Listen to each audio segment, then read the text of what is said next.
Welcome back to Investing Talk Podcast. Today, we're looking at CRH. As usual, before we start, subscribe, like, and comment to this video to support the show. And if there's a specific company you want us to look into, leave it in the comments below. So let's get into the analysis. CRH is one of those essential yet often overlooked players in the industrial world. They are fundamentally in the business of building everything around us, from roads to bridges to commercial properties. Exactly. When you first hear building materials, you might think cyclical and boring. But the deeper we dug into this, the more we realize this is anything but a sleepy story.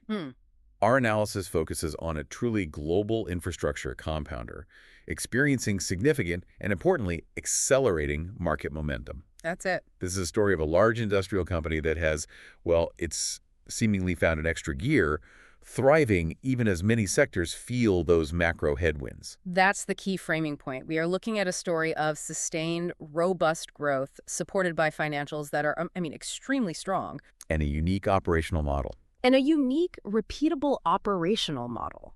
This isn't just about, selling more gravel. It's about a highly optimized machine generating superior returns. Okay, let's unpack that acceleration immediately. Yeah. Because the numbers coming out of the third quarter of 2025 are, well, they're exceptional. They really are. Especially considering the global environment. What's the top line story? The top line is solid. Q3 2025 revenue hit $11.1 billion, which is a 5% year-over-year increase. But you need to look at the trend. The momentum. Right, the momentum. This follows Q2 2025 revenue of $10.2 billion, which was a 6% year-over-year increase. So growth on top of growth. It just defies that notion that construction is stalling because of higher rates. It really does. And the earnings side is even more compelling because this isn't just about growth, it's about efficiency and profitability scaling right alongside it. They reported truly record profitability for the quarter. That's right. Net income jumped 9% year-over-year to $1.5 billion. That kind of margin defense in this inflationary environment is really noteworthy. The real signal of fundamental business quality, though, is the margin expansion, and this is where CRH, really shines. It really is. Adjusted EBITDA grew 10% year-over-year to $2.7 billion. And the margin itself. More critically, their adjusted EBITDA margin expanded a full 100 basis points, hitting 24.3%. Let's pause on that 100 basis points expansion because for you listening, that is incredibly significant at this scale. It is. For a company generating billions in revenue, what does gaining a full percentage point of operational profitability actually tell us?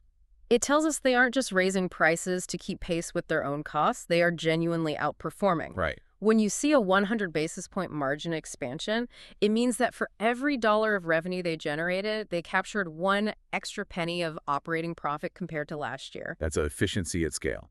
It's efficiency at scale, leveraging fixed costs, and showing real pricing power. One might naturally assume they're simply passing on inflation. Is that the whole story, or is something deeper driving that? That is where the quality of the management and the strategy, it becomes visible. It's driven by three specific pillars. Yeah. Yes, they have pricing power, that's important, but they are also relentlessly focused on operational efficiencies across their massive global footprint. And the third pillar. And crucially, that margin boost is being fed by the integration of higher margin acquisitions. That's fascinating.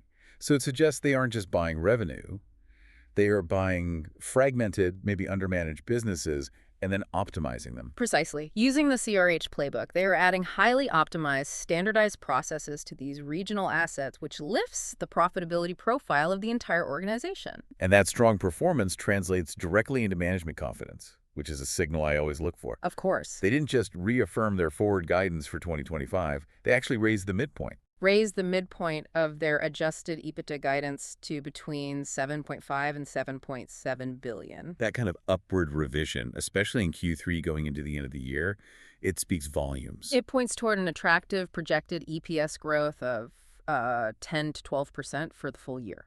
And for a company this large, that's not typical? Not at all. It's a testament to the strength and unique structure of their strategy. That brings us perfectly to the competitive advantage. If they are in materials, seemingly commodity business, what is CRH doing strategically that sets it apart? Well, the moat is layered and deep, relying heavily on geography and integration. Okay. First, it's about scale and diversification. They have a massive global portfolio covering North America, Europe, and all the essential products, aggregates, cement, asphalt, ready mix. So if the residential housing market in Texas hits a slump due to high mortgage rates, Their European Public Works division, which might be focused on, say, high-speed rail, can stabilize those earnings. it's a built-in hedge. Exactly. It smooths out the inevitable cyclicality. But more than just scale, it gives them immense local pricing power. How so? Think about the product itself. Aggregates, cement, crushed stone. These items are heavy. They're expensive to transport. Right. Logistics are a nightmare. And that, plus permitting, creates massive barriers to entry for local markets. You can't profitably ship gravel 500 miles. So if CRH owns the quarry and the local ready-mix plant in that micromarket, They effectively control the price in that micro market. Competitors just can't easily import materials from outside the region to undercut them. and that dominance leads to customer stickiness, right? Because they are not just selling one thing, they're selling a whole solution. Correct. They offer bundled solutions.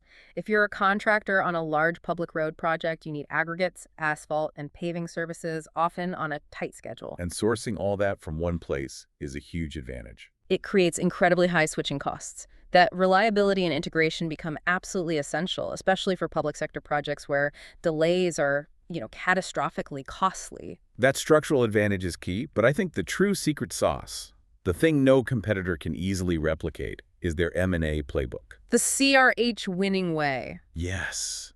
This is where it gets truly interesting. It is their core growth algorithm. I mean, M&A isn't just opportunistic for them. It's a core, repeatable, scalable competency. Most companies acquire and just hope for synergies. But CRH acquires and reprograms for immediate margin expansion. Tell us more about that process. What does reprogramming actually entail? They systematically target fragmented, smaller, often family-owned regional businesses. Like an independent asphalt producer or a small quarry? Exactly. These firms are typically very profitable locally, but, operationally inefficient, relying on old equipment or non-optimized supply chains. So they're buying efficiency upside, not just revenue. Precisely. Once the deal closes, CRH immediately plugs the asset into their massive global procurement system. Which would slash input costs. Drastically reduces input costs for major components like fuel, energy, and cement. They standardize the back office, rationalize logistics, and implement best practice capital spending. It sounds like they're buying a 1x business and turning it into a 3x business very, very quickly. That's a great way to put it. And they are certainly putting money to work. We're talking about $3.5 billion deployed into 27 separate value-accretive acquisitions. Just this year, year-to-date in 2025. It's aggressive, but critically, they have the financial foundation to support this strategy without undue risk. Their balance sheet is robust. How much cash are they sitting on? They're sitting on $3.4 billion in cash and have another $3.9 billion in undrawn committed facilities. That liquidity is the hidden weapon, isn't it? It means they can continue to be this aggressive consolidator, snapping up assets when competitors are constrained. Absolutely. The liquidity gives them strategic flexibility to maintain that M&A engine at full throttle. Okay, we've covered the fundamentals, the scale, and the strategy. Now let's talk market catalysts and technical signals. For sure. Because the investment community is starting to catch up to this growth story. The market perception has clearly shifted. I mean, from industrial laggard to growth compounder. The stock recently hit an all-time high of $126.96. Which reflects strong institutional demand. Very strong. And from a technical perspective, it looks structurally positive. The price is trending clearly above both the 50-day and 200-day moving averages. And you mentioned a specific pattern. We recently saw what technicians call a golden cross. For our listeners who aren't constantly watching moving averages, what does a golden cross signify? It's a classic intermediate-term bullish signal. It happens when the shorter-term average, the 50-day crosses above the longer-term average, the 200-day. So recent momentum is outpacing the long-term trend. Exactly. It suggests recent buying momentum is strong enough to push the intermediate trend higher, signaling a sustained accumulation phase, often driven by institutional money flowing in. So the technicians are happy. But what about key support levels for new buyers looking for an entry point? The key psychological support level is now $120 to $122. That range was previously a multi-year consolidation ceiling. A ceiling it couldn't break through for a long time. Right. And once a stock finally bursts above that ceiling often flips and becomes a very strong foundation or floor of support. Interesting. So a pullback to that zone would be seen as a high-conviction entry point. For many sophisticated investors, yes. Now, for the biggest, most critical structural catalyst, which is expected to take effect in December 2025, S&P 500 inclusion. This cannot be overstated. S&P 500 inclusion is not just about bragging rights. It's about forced passive inflows. Creating structural demand. Structural demand. Explain that mechanism, the forced passive inflow, for the learner audience. Think of every giant index fund, ETF, and passive vehicle globally that tracks the S&P 500. So trillions of dollars. Trillions. They aren't investing based on stock picking or valuation. They must buy the stock purely to accurately track the index weight. Which means millions of shares have to be purchased. In a short period, creating huge, sustained, non-discretionary demand. It instantly elevates the company's profile among the largest institutional investors globally. And we're already seeing that institutional accumulation ramping up, aren't we? We are. I noticed meaningful positions taken by big, active players like Voss Capital and Jump Financial. And that indicates that smart money is already positioning itself ahead of that official inclusion. Active managers are front-running the index funds. Okay, we've laid out an incredibly strong bull case. Sure. Let's talk risks. What are the primary risks to this story? We identified two main risks. The first is macro sensitivity. Right, construction. Despite their diversification, they are exposed to the entire construction cycle, residential, commercial, and public works. If interest rates stay high for longer or a severe global recession hits, activity will slow down. That seems inherent for any material supplier. How does CRH mitigate that threat better than its competitors? It goes back to their diversification and that proven pricing power. Because they aren't solely reliant on, say, the U.S. residential market, their global footprint lets them outperform peers. And the pricing power helps them defend margins even if volumes dip. Exactly. They can extract maximum value from whatever volume is moving. What about the second risk? That M&A engine is so core to the strategy. $3.5 billion deployed this year. How do you know they haven't bitten off more than they can chew? That is a fair and important challenge. M&A execution risk is always present. If they acquire assets poorly or fail to integrate them efficiently, it could dilute returns. So what's the mitigation? The mitigation argument here is simply their track record, which, it speaks for itself. Look at the numbers we started with. The margin expansion. That $3.5 billion deployed has already contributed positively to their EBITDA and margins. We see the direct evidence of success. Their integration engine is not hypothetical. It is robust, proven, and generating immediate accretion. And looking forward, even if we hit a bit of chop in the near term, the longer-term macro tailwinds are still pointing up. They certainly are. The possibility of the Fed and the ECB starting to cut rates in 2026 would be a massive boost for housing and commercial construction. And regardless of race. Regardless of rate volatility, infrastructure spending across both the U.S. and Europe remains a secular, multi-year tailwind for essential materials. These are multi-trillion-dollar government programs. So what does this all mean for the listener? Let's put a bow on the investment profile. CRH is a high-quality, essential infrastructure leader.